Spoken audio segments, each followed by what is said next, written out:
What's up and welcome back to the channel. As promised in the last one, which is our debut of the HX series, we are going to do a 717 disassembly video for everyone who needs help with a repair. Obviously followed after this will be a rebuild video, but here's our 717.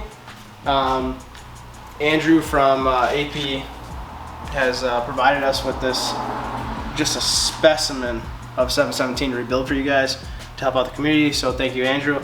I will post his website in the description. He's who does all of our boring. He also has access to cranks. He rebuilds counterbalancers. He's your one-stop shop for a DIYer, and he does quality work. He's in our race engines and everything else, and great results. So without further ado, let's disassemble this thing. You know, some of you may question, what do I ship my engine in? What's going to protect it? Well, Andrew has also solved that for you. Observe. The glove does not fit, must acquit Unabomber packaging to ship your engine in. Nice little igloo cooler action, and when you're done, you can put some beers in there. Unfortunately, Andrew is from Wisconsin and did not send us a single spotted cow. Ooh, nothing in there. Just a bag full of oil. Yep. So, yeah. Who says wheels? Yeah, it was pretty nice to roll in the garage. I'm sure the delivery guy appreciated it too. Yeah, Unabomber status. Yeah. Alright. Alright, let's do it. Let's get down to business. Alright, the first step we're going to do is we're going to leave the head on and we're going to pop this PTO off first. So to do that, we need to shove a rag inside of our exhaust port, and we can't do it with this manifold on, so we're going to take it off. It is a 6mm Allen key.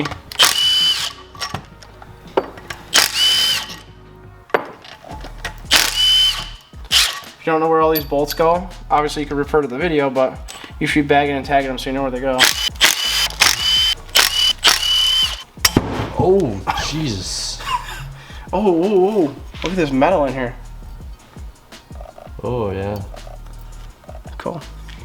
And you can see, like, you also pay attention to your spark plugs on your rebuilds and everything else, because this one you can see is black, and this one I was talking about the last time, Nick, is that this is aluminum transfer from your pistons.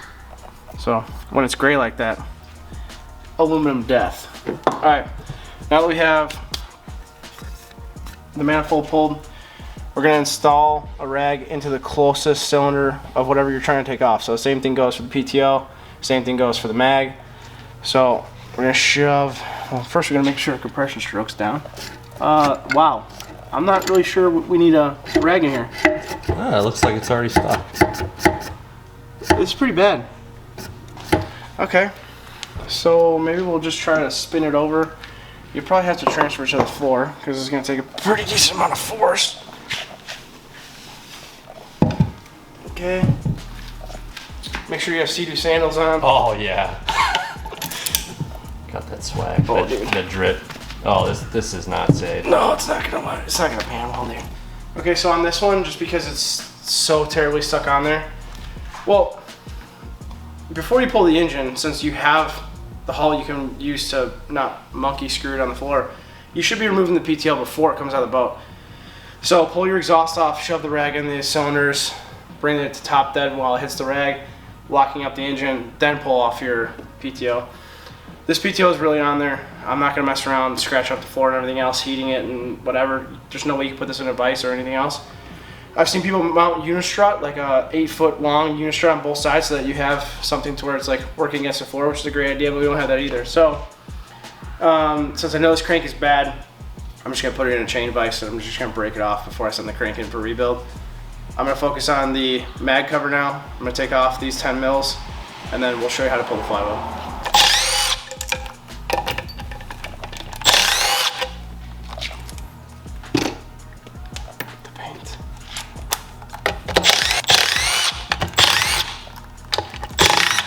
Alright, so now our 10s are out. There's a relief point at the corner. Okay, there's that. Alright, so now we're gonna loosen up our, man, I can't wait to take this thing apart and see what failed in it. Alright, so now we're gonna get our flywheel puller and we're gonna get the proper socket to take that nut off, and then we'll show you how to do that. So we've forgone removing the PTO, so now I have a rag shoved in the mag side and we're going to do the flywheel nut.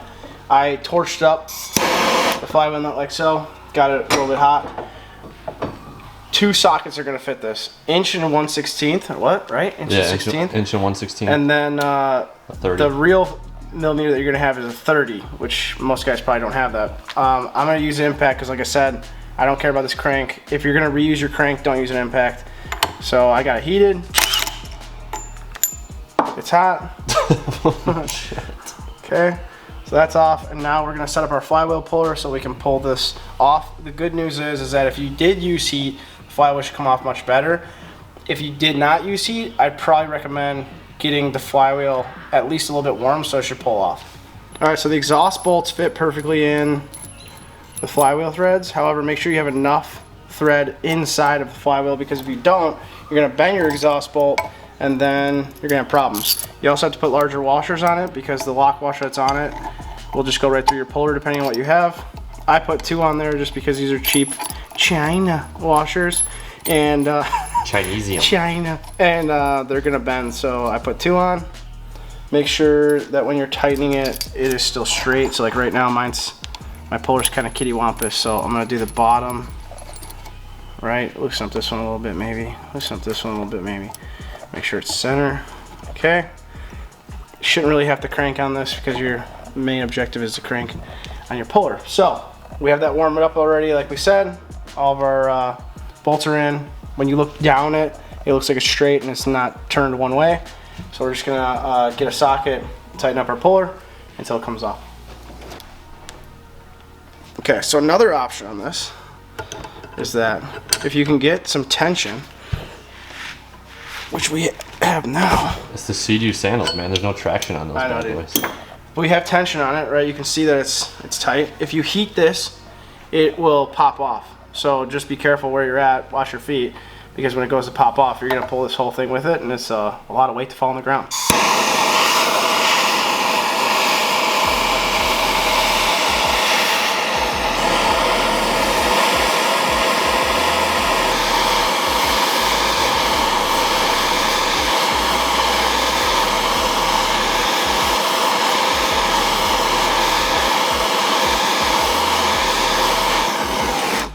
Okay, so it still didn't pop off, but I'm gonna stop heat because don't forget that your stator's behind this thing, and if you heat it up too much, then you're gonna ruin the stator. So just light heat, let it sit for a little bit because the heat will disperse itself into where it needs to go. So I'll let this sit for like 2 minutes, and then I'll come back and I'll try to break this loose one more time. If it doesn't break loose, again, because I'm not using this crankshaft, I'll just hit it with the impact real quick and it'll come right off. All right, so like I said, we did let it kind of disperse heat, and you can see our pulley got loose. So now I'm doing it by hand. It'll just come right off. Again, if you're not going to use your crank, which you shouldn't be, depending on the failure and the rebuild, but that's what you don't want to heat. So if you feel it, this isn't hot at all. And you saw me torching the crap out of it, so it would be hot if it wasn't anything. So now that that's off, we're going to remove our stator first, and then we'll go to remove the housing, and then we'll start breaking down the engine. The stator bolts are held in by a 4mm Allen. Okay, so we're gonna remove all the black 4mm Allens. Make sure that you have your lock washer and your washer. That crank snout's hot, bro. Still Okay, hot. and then we're gonna take a 7mm to that. Get that guard out because you won't be able to kick it out of the way without it. 7 or an 8? It's 8. It's an 8. Oh. Okay, these are very easy to strip, so do not, if you're using power tools like we are, do not go hammering on it. And this is like this drill I use to disassemble engines is called a surge. It has like hydraulic fluid inside of it, so when you hit it, it doesn't hit as hard as regular impacts. Okay, so now the mags, the stator is loose. I'm just gonna put it around this because I don't want to hang it on the wire, and you're gonna have to remove that plastic nut.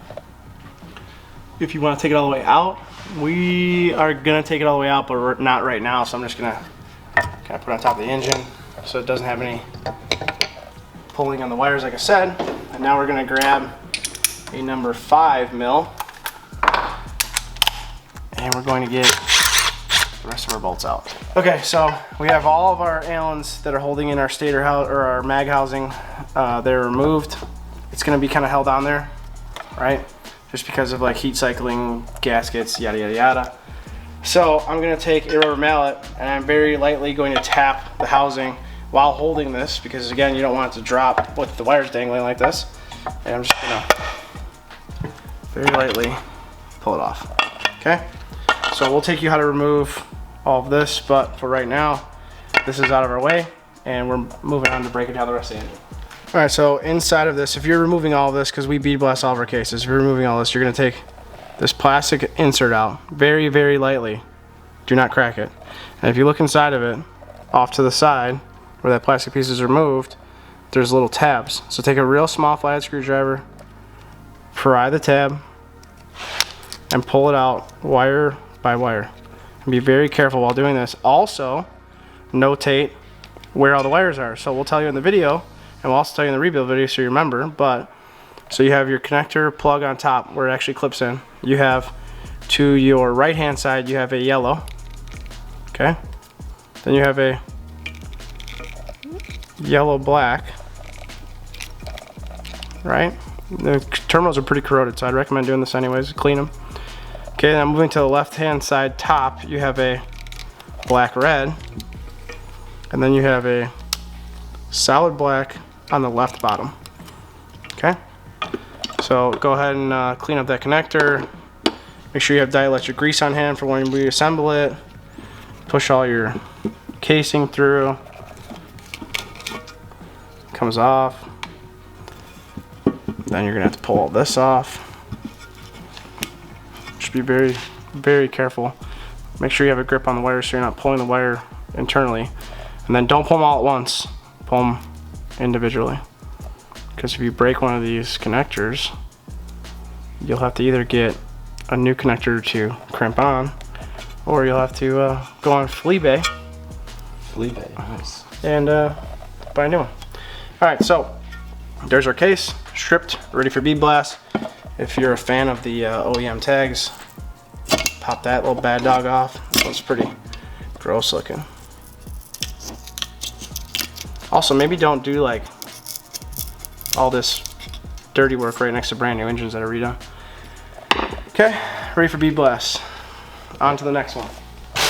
I just want to like show you guys what we do. So I categorize all of this stuff while I take it apart. Obviously, if you don't have a lot of experience and it's your first time doing an engine, bag it and tag it as you go. But like I have my whole mag assembly, my cover, my exhaust bolts, my flywheel, and then I just do the same thing with everything, lay it out, and then I'll wire wheel it all and put it all in containers just for assembly. But definitely make sure that you're paying attention to what's coming off of where. Tonight's pro tip. Yeah. Okay, so now we're gonna remove the head,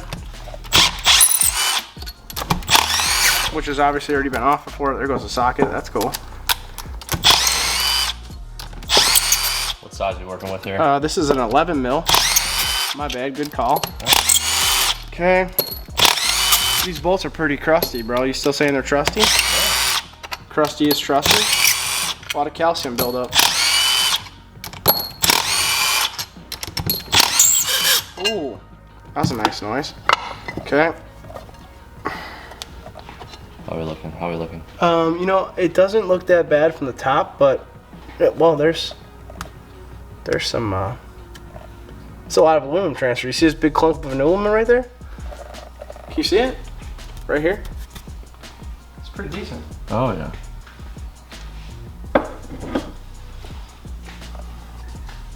Alright, so your next step is going to be removing the cylinders, which is the same size that you just took the cylinder head bolts off with, so it's an 11.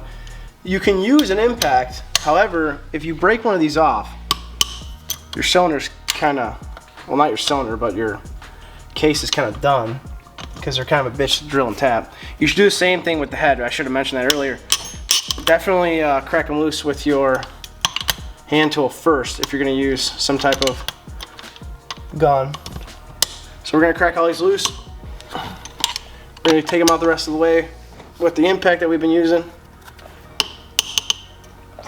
Jeez. Yeah, see, that's why you don't impact it. Alright, so we'll pull the cylinders and then we'll see what kind of damage we're working with.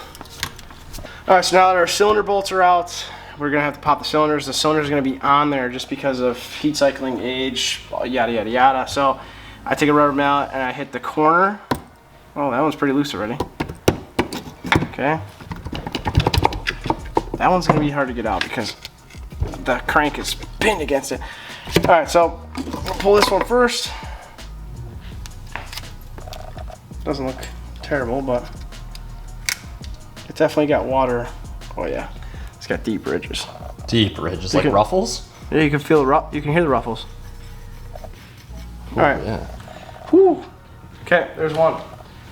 The second one, if you had a failure, which is perfect that we were showing this one to you because this does have a failure.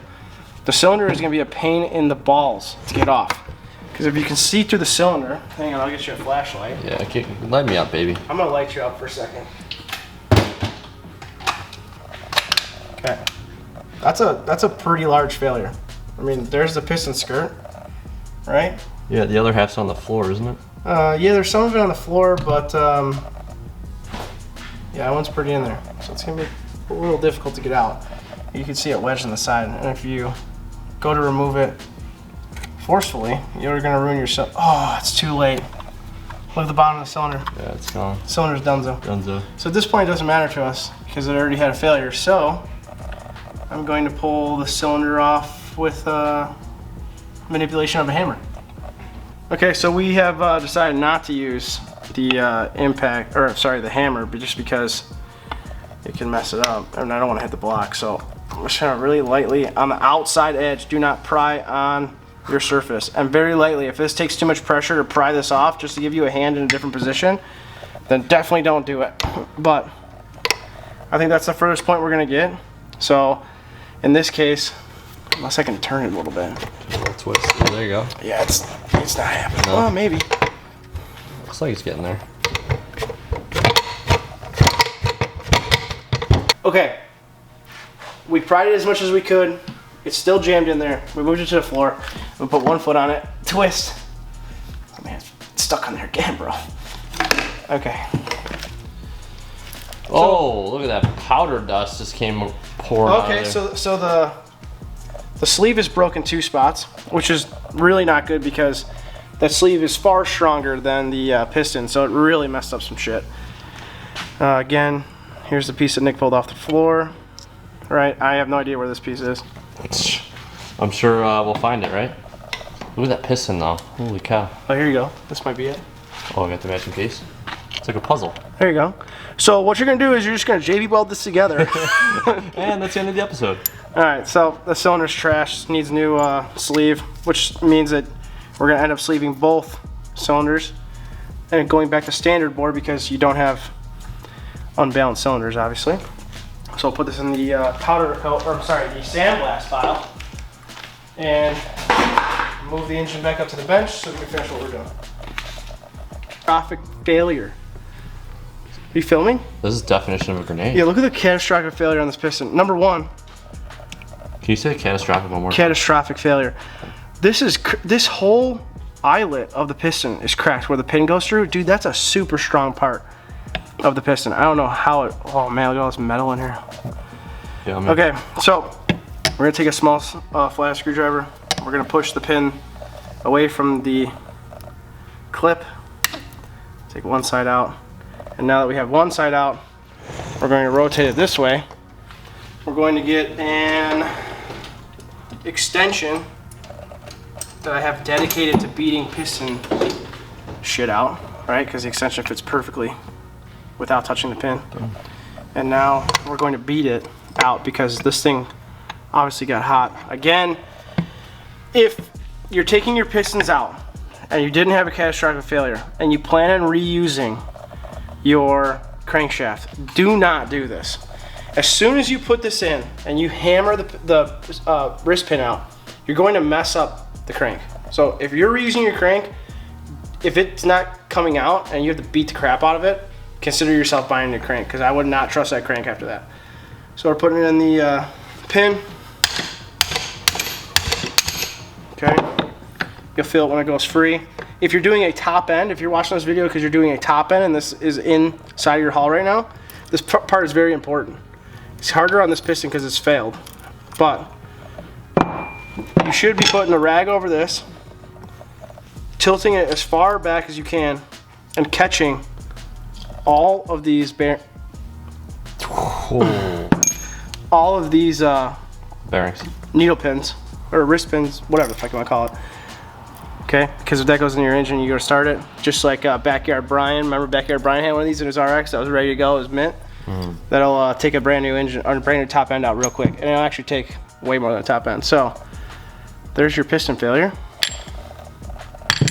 and we will move on to the other side, do the same exact thing, and then we'll show you how to take off the RV cover. Okay, again, just to reiterate, if you're doing a top end only on this, make sure that you collect all of those cageless needle bearings and you count them. So I don't know the exact count of them. We could go back and try to count them, but make sure you take all of them out and then compare the sides, make sure they're the same. So we're gonna take a 5mm Allen and we're gonna take the pump assembly and everything off of this first so that we can remove the cover itself. I would anticipate there being metal in here, but I guess who knows at this point. Is that on your bingo card? It's my Yahtzee card. Oh, Yahtzee. We definitely hit Yahtzee. It's my battleship, and it's sunk already. I think this was sunk. Yeah. Legit. It was on the. That's Don't too soon, dude. Don't even mention a submarine going into Titanic. Too soon. Anyways. All right. Oh, cool. More oil. Perfect. Okay. Oh, look at this. This is an important message, dude. You see this? PSA. Every single person that looks at like the builds that we've done is like, dude, I can't believe you kept the oil injection. They're so like unreliable. They're terrible. Blah blah whatever. If you don't maintain your oil injection, and this breaks because I just pulled it, right? I didn't even disconnect it from the.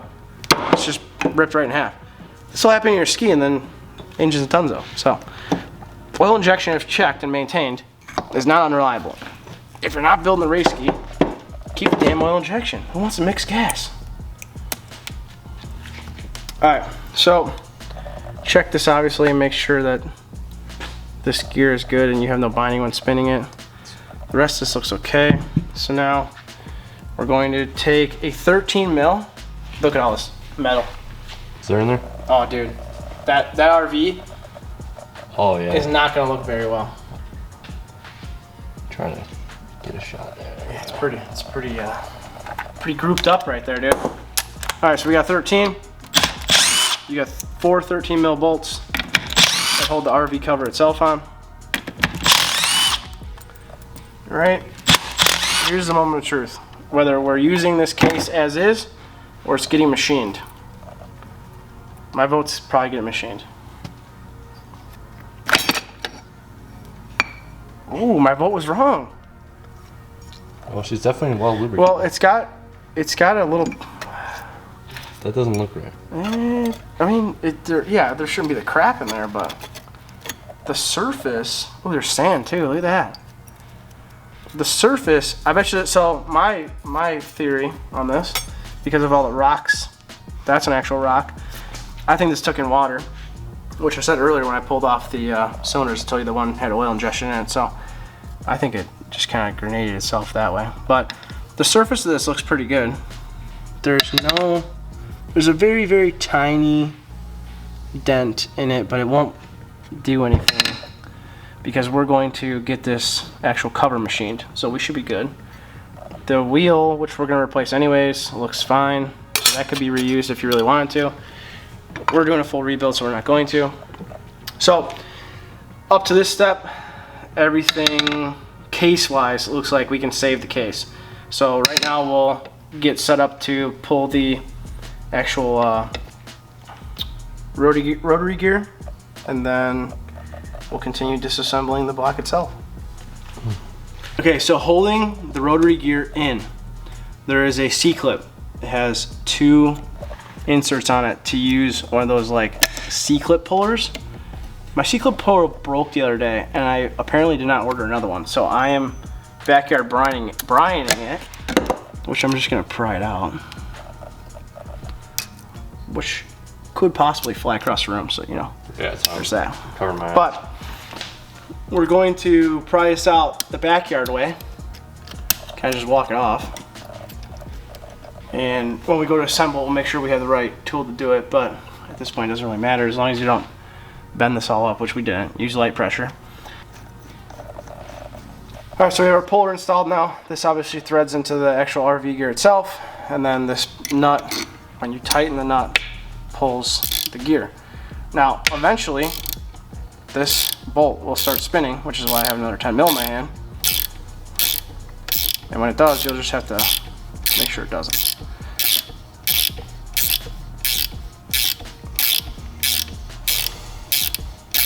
Let me play the Jeopardy song. Is that? Yes. Look at that wrist action, dude. Oh, it's like banging gears.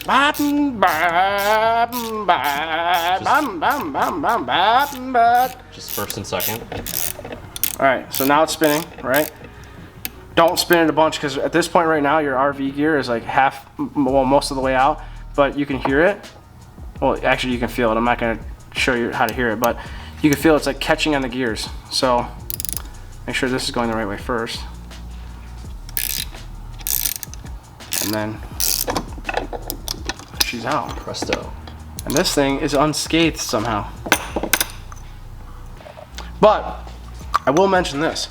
Because this had an engine failure, a total catastrophic failure. Because this had a catastrophic engine failure and you saw the piston damage, this thing stopped abruptly. So if you have a failure to where you think, well, actually I would replace it anyways, but if you had a failure to where you think that it was in its cycle and abruptly stopped, this is probably bent. So I would either send it to a machine shop and have them check it, or you can order a new one from WSM. They're like $100, and it's definitely worth it. Some guys don't want to replace it. I replace it. So now we have everything blown apart. We're gonna flip the block over, pour more oil on our bench, thanks Andrew, and finish taking off the bottom and see if any of the case is damaged. All right, now that the case is flipped over, we are gonna use an 11 mil and a number 6 Allen key. These are 5/18'd in, so they're gonna be tough to get out. I'm gonna use an impact. That's just the way I always do it, and I've never had one break, so that one's pretty good. That one's not bad. But you can see 5/18 is just caked on, so. Those are bigger.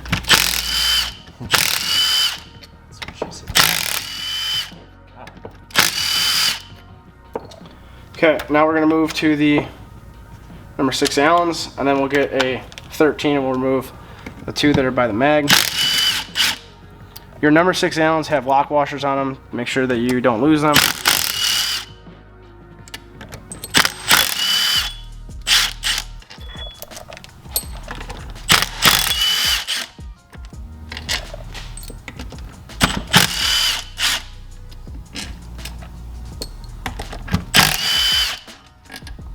Okay, all those are out. And then we're gonna grab our 13. We're gonna do our 2 final bolts at the end. All right. Moment of truth. How bad is the case? Drum roll. Well, let's see. Let's find our relief points first, Nick. Okay. So there's one right here. Yeah, we just need a screwdriver. All right, so you're gonna take your relief points and you're going to gently pry on the case. There'll be one on the other side as well. Obviously, you do not want to pry on your machine surface. So make sure you're releasing relief points. Now to do this, you have to make sure, you have to keep an eye on where your journals are for your crank, otherwise you won't get this case off. So you're gonna pull up and just kind of work the rods to pull it off. If you left the PTO on, if you didn't leave the PTO on, you're gravy. So this looks pretty clean, no damage.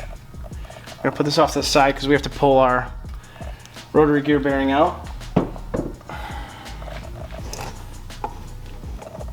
You're gonna need a flathead to just kind of pry.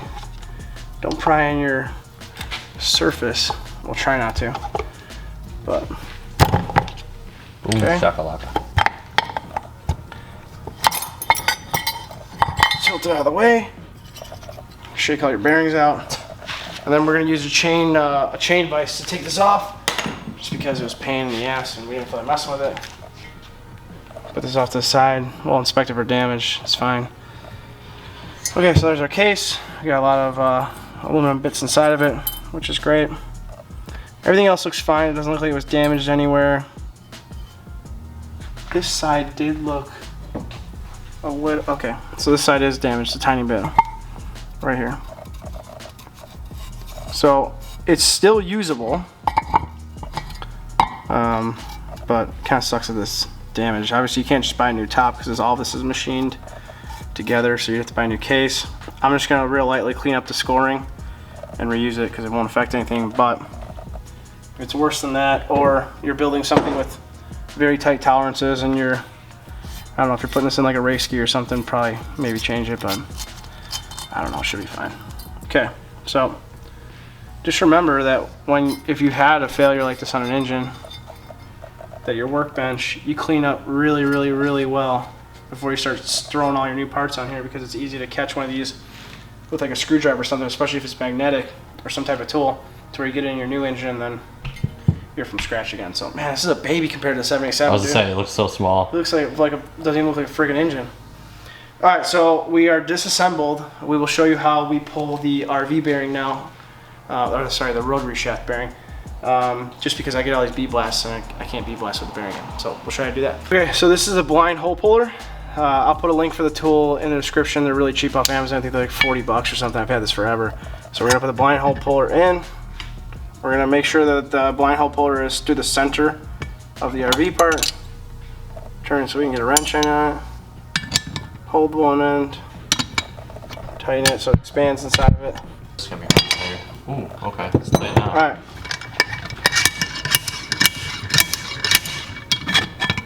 Oh, that was too easy. That was an easy one, right? That was way too easy. That was an easy one. Sometimes you get hard ones, so if they're a little hard on you, you gotta reset it. Sometimes it happens, so. It's all on the wrists, man.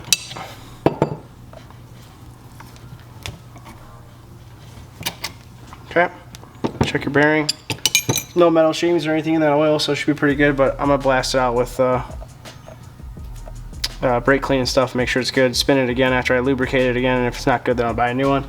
They're like 10 bucks, probably just buy a new one anyways. But anyways, now that that's all done, just kind of check it over to make sure that you have nothing that you really care about. If you're getting it bead blasted, if you're not getting it bead blasted, then you start the long journey, and I mean long journey, of cleaning this thing up to get it prepped for paint, which would suck. If you're gonna be cleaning it and just painting it, I would highly, highly, highly recommend cleaning it in the hull first. Like before you blow it apart, just kind of degrease the entire thing, just so you have like a nice working, or a nice engine to work on. Not like this. That's good. Wow. Wow. Wow. Alright, so that is it for a disassembly of a 717 video. We hope it helped you guys. We weren't serious the whole time, so Nick and I are just kind of getting sick of DIY videos. On the rebuild video, we will be professionals, dude. Professionals. Torque specs, procedures, the whole nine. Probably still screwing around, but we gotta get jumpsuits too. Yeah, you want to get a jumpsuit? Yeah, if we're going. Yeah. Get like the blue jumpsuit with the red patch that says Nikon, and then on the side it says YouTube University. Yep. Today we wrench. Boom.